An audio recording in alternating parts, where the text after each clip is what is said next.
Begins ইউথের episode 10 এর last পার্টে তোমাদের স্বাগত জানাই।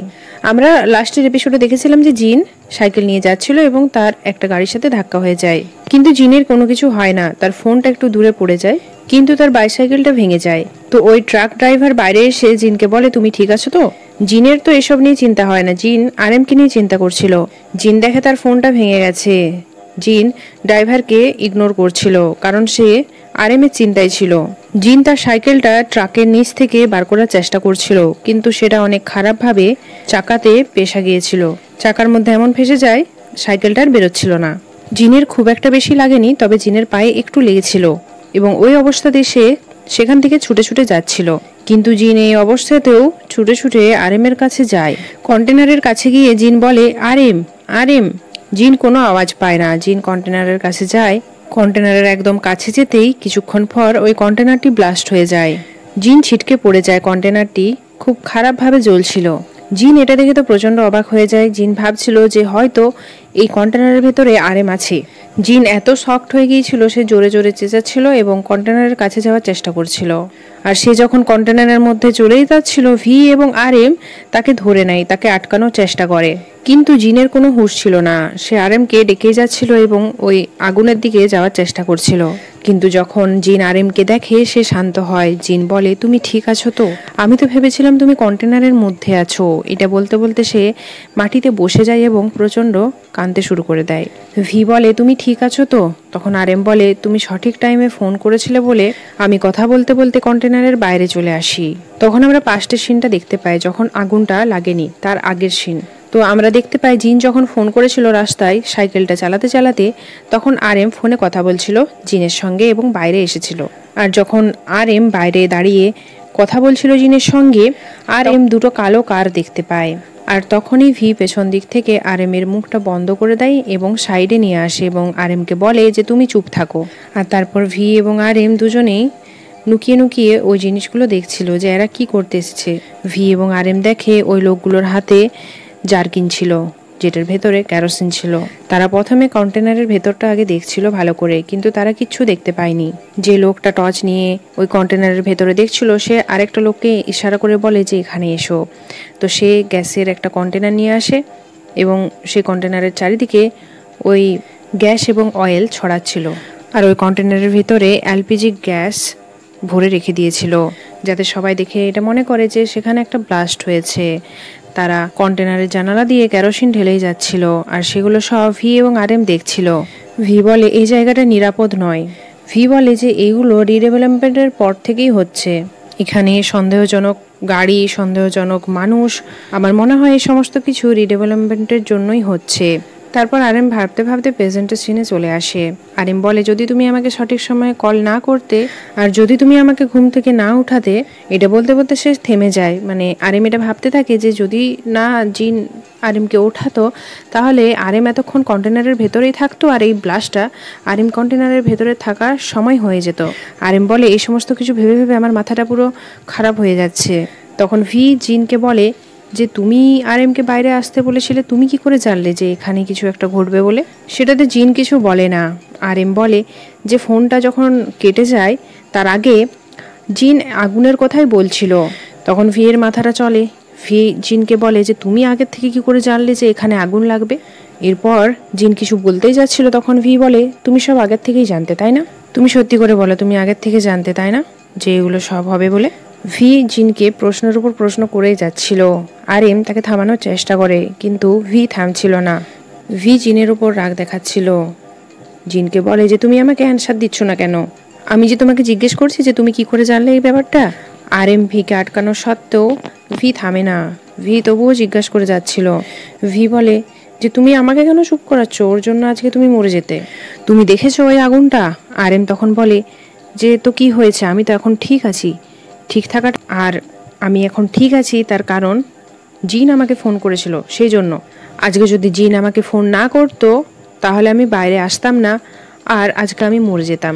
যেটা শুনে ভি হাসছিল, কিন্তু সেই হাসিটার মধ্যে অনেক কষ্ট ছিল।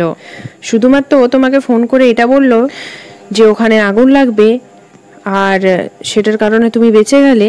কিন্তু তুমি এটা ভাবছো না কেন ও কি করে জানলো যে ওখানে আগুন লাগবে? আমি জানি যে ওর জন্য তুমি অনেক ধন্য, আর এখন তুমি অনেক ফ্রাস্ট্রেশনেও আছো। সিচুয়েশনটাই এখন এইরকম, আর আমাদের সাথেই কেন এরকম হয়? যখনই সমস্ত কিছু সমস্যাগুলো ঠিক হতে শুরু হয় তখন আবার একটা সমস্যার সৃষ্টি হয়ে যায়। আর সবসময় আমরা খারাপ সিচুয়েশনেই কেন থাকি? এটা বলে ভি কিছুক্ষণ চুপ থাকে, কিন্তু তবুও ভি অনেক রেগেছিল। তারপর ভি বলে যে কিছু না কিছু আমাদের সঙ্গে হতেই চলেছে, আর এই সমস্ত জিনিসগুলোতে আমি বিরক্ত হয়ে যাচ্ছি। আর কতদিন আমি এইভাবে সহ্য করব? আমি আর পারছি না, আমি আর পারবো না, আমি এগুলো আর সহ্য করতে পারবো না। এই সমস্ত জিনিসগুলো সব সময় সব কিছুকে খারাপ করে দিয়েছে। আমার মনে হয় এই সমস্ত জিনিসগুলো তখনই ঠিক হবে যখন আমাদের অবস্থাটা ঠিক হবে। এটা বলে সে কিছুক্ষণ আরএমকে দেখে এবং সে সেখান থেকে রেগে চলে যায়। আরএম ভিকে রাখতে থাকে, কিন্তু ভি থামে না, ভি চলে যায়। আর এইদিকে জিন বসে বসে কাঁদছিল। আমরা দেখতে পাই যে কিছু ফায়ার ব্রিগেডস এসে সে আগুনটাকে নিভিয়ে দেয়।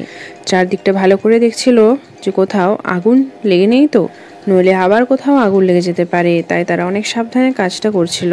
তারপরের দিন আমরা জিনের অ্যাপার্টমেন্টের সিন দেখতে পাই, যেখানে জিন বসেছিল। জিনকে দেখে মনে হচ্ছিল সে অনেক ডিপ্রেশনে আছে এবং কালকের যে ঘটনাটা ঘটেছে সেটা থেকে সে এখনো বেরিয়ে আসতে পারছে না। যখন জিন বসেই ছিল তখন তার বাবা এবং তার অ্যাসিস্ট্যান্ট চলে আসে। তারা বলে, অ্যাসিস্ট্যান্ট জিনের বাবাকে বলে যে এই খবরটা বাইরে এসে গেছে যে ওই আগুনটা আপনার জন্যই লেগেছিল। নিউজ রিপোর্টার আমাকে অনেক কল করছে, কিন্তু আমি ওদের কল তুলছি না। প্রিন্সিপাল বলেন যে যারা আমাদের এই সমস্ত কাজে আছে তারা আমাদেরকে হেল্প করবে। জিনের বাবা জিনের রুমে এসে বলে জিনকে যে তুমিই ছিলে না, তাই না? তুমিই সবাইকে বলেছো যে এই সমস্ত ঘটনার পেছনে আমি আছি। জিন তার বাবাকে বলে যে যদি আমি বলেই থাকি তো বলো, কি করবে তুমি আমার? তোমার কি মনে হয় তোমার ছেলে কি এতটাই সাহসী যে সবাইকে বলে দেবে? তোমার কি মনে হয় আমার মধ্যে এই সাহসটা আছে যে আমি বলে দিতে পারবো? জিনের বাবা জিনকে বলে যে আমি তো তোমাকে বলেছিলাম যে শুধুমাত্র সেই কাজটাই করবে যেটা আমাদের ভালো হবে, আর তোমার এই সমস্ত কাজের জন্য আমার ঘুম হচ্ছে না। জিন বলে যে আমি আমেরিকা যেতে চাই। এটা শুনে জিনের বাবা চুপ হয়ে যায়। অন্যদিকে সুগার অ্যাপার্টমেন্ট দেখতে পায়। সুগার বাবা সেই অ্যাপার্টমেন্টটি খালি করাচ্ছিল। তারা এই শহরটা ছেড়ে দিতে চাইছিল এবং অন্য শহরে যেতে চাইছিল, তাই সমস্ত জিনিস গাড়ি করে নিয়ে যাচ্ছিল। সুগার বাবা টাইমটা দেখছিল। সুগার বাবা সুগার জন্য অপেক্ষা করছিল, কারণ ওদের সমস্ত প্যাকিং হয়ে গিয়েছিল। অন্যদিকে দেখতে পাই গল্ফের জায়গা, যেখানে আমরা জাংকুককে দেখতে পাই, যেখানে জাংকুক তার সৎ বাবা এবং সৎ ভাইয়ের সঙ্গে খেলতে এসেছিল। আমরা দেখতে পাই যে জাংকুকের সৎ ভাই, যার নাম মিনগুক, তার জাংকুকের প্রতি ব্যবহারটা অনেক চেঞ্জ হয়ে যায়। জাংকুকের বাবা জাংকুককে গল্ফ খেলার জন্য বলে, কিন্তু জাংকুক এখনও একটা অন্য খেয়ালেই ছিল। জাংকুকের দাদা জাংকুককে বলে যে যাও তুমি খেলোগা, আর একটা ভালো শট দেবে। জাংকুক সেই বলটিকে ঠিক জায়গায় রেখে একটা ভালো শট দেয় এবং সবাই সেটা দেখে প্রশংসা করছিল জাংকুকের।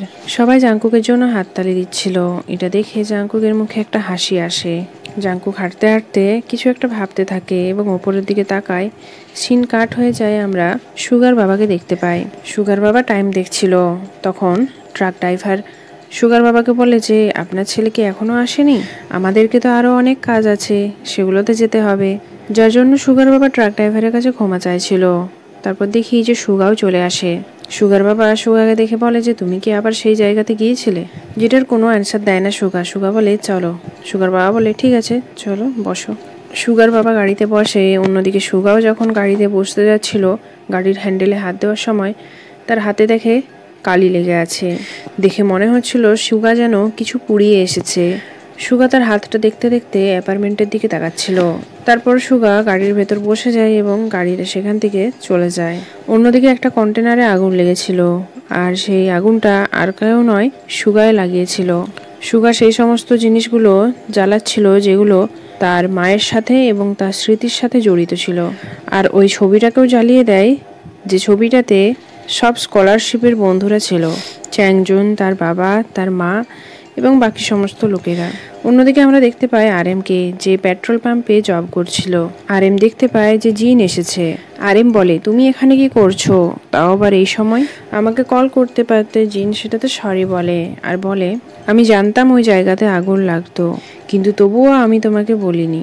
আরএম বলে ইটস ওকে, কোনো ব্যাপার না, তুমি আমার জন্য চিন্তা করছিলে আর দেখো আমি তোমার জন্যই তো ঠিক আছি, তুমি আমাকে ফোন করে ওটার ব্যাপারে বললে আর আমি বাইরে এসেছিলাম, সেই জন্যই তো আমি বেঁচে গেছি। থ্যাংক ইউ সো মাচ জিন, আজকে আমি বেঁচে আছি শুধুমাত্র তোমার জন্য। কিন্তু জিনের এখনও খারাপ লাগছিল। জিন বলে যে আমাকে সব কিছুর জন্য ক্ষমা করে দাও।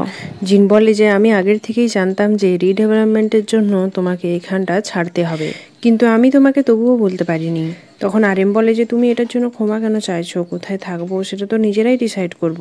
এটা আমার একার লাইফ, আমি আমার লাইফটা একাই কাটাচ্ছি, এটাতে তোমার কোনো সম্পর্ক নেই। তাহলে তুমি এটাতে কেন সরি ফিল করছো এত?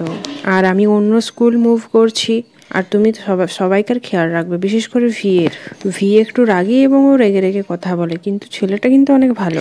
জিন বলে যে আমিও আমেরিকা যাচ্ছি। এটা শুনে আরএম অবাক হয়ে যায়। আরএম বলে যে তুমি কি তোমার পুরনো স্কুল যাচ্ছ? জিন বলে জাংকুক আমাকে বলেছিল যে আমি বড় হয়ে আমি আমার বাবার মতন হয়ে যাব। জিন বলে যে আমার মনে হয় আমি আমার বাবার মতনই সত্যিই হয়ে যাচ্ছি। যখনই এটা বলে আরএম জিনের কাছে যায়, তার হাতটা ধরে বলে, আরএম জিনকে বলে যে জিন তুমি যদি ভাবছো যে এই সমস্ত কিছু তোমার জন্য হয়েছে, প্লিজ তুমি এরকম ভাবো না, এরকম কিছুই নয়, তোমার জন্য এটা হয়নি। জিন আরএমের হাতটা সরিয়ে বলে যে এটার জন্য নয় যে আমি সরি ফিল করছি বলে আমেরিকা যাওয়ার ডিসিশন নিয়েছি, তা নয়। আমি এখান থেকে যেতে চাই, তার কারণ আমি এখান থেকে পালিয়ে যেতে চাই। এই সমস্ত জিনিসগুলোর থেকে আমি পালিয়ে যেতে চাই, তোমাদেরকে ছেড়ে আমি অনেক দূরে পালিয়ে যেতে চাই, কারণ আমি প্রচণ্ড ভয় পেয়ে গেছি আর আমার ভেতরে এতটাও সাহস নেই, আমি এইগুলো নিয়ে আর চলতে পারছি না। এই সমস্ত জিনিসগুলোর থেকে আমি পেছন ছাড়তে চাই। জিনের চোখে জল ছিল, আর এগুলো বলেই জিন সেখান থেকে চলে যায়। সিন কাট হয়ে যায়, আমরা জাংকুককে দেখতে পাই। জাংকুকও ওই জায়গাতে আসে, সুগার জায়গাতে, যেখানে সুগা একটু আগেই আগুন জ্বালিয়েছিল। সুগা তার মায়ের রিলেটেড সমস্ত কিছু জ্বালিয়ে ফেলেছিল।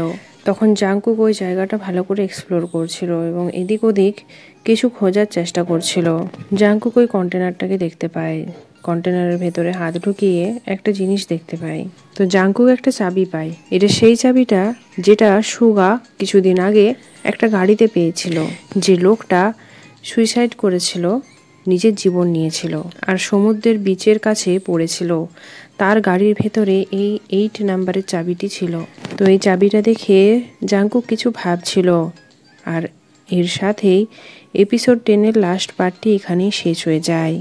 ভিডিও ভালো লাগলে লাইক, শেয়ার এবং সাবস্ক্রাইব অবশ্যই করবে। Thank you so much, take care and bye by.